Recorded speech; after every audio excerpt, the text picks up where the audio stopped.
তো hello everyone, welcome back to my channel. আজকের ব্লগটা শুরু করছি দীঘাতে। আর আমি এখন আছি দীঘা জগন্নাথ মন্দিরের সামনে। এখন বাজে রাত 12টা।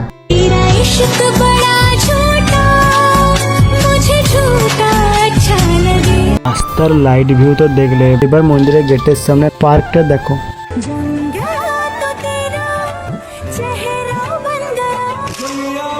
তারপরে জয় জগন্নাথ বলে চলে এলাম চৈতন্য দ্বারের সামনে।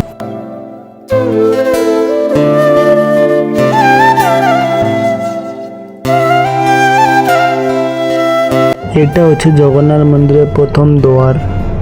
দেখতেই পাচ্ছ, খুব দারুণ লাগছে এটা। এত রাত হয়ে গেছে তাই এখন ঢুকতে পারবো না, পরে একদিন পরে ভিডিওতে তোমাদের দেখাবো ভেতরের ভিউটা। এখন তো মন্দিরের ভেতরে ঢুকতে পারবো না, বাট বাইরে থেকে একটু জুম করে দেখাচ্ছি তোমাদেরকে। কেমন লাগে প্লিজ কমেন্টে জানাবে।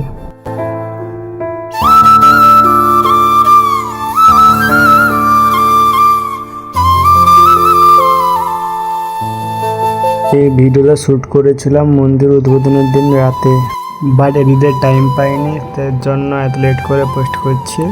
তো ভিডিওটা ভালো লাগলে একটা লাইক, কমেন্ট অ্যান্ড সাবস্ক্রাইব তো লাগবে, প্লিজ দয়া করে দাও।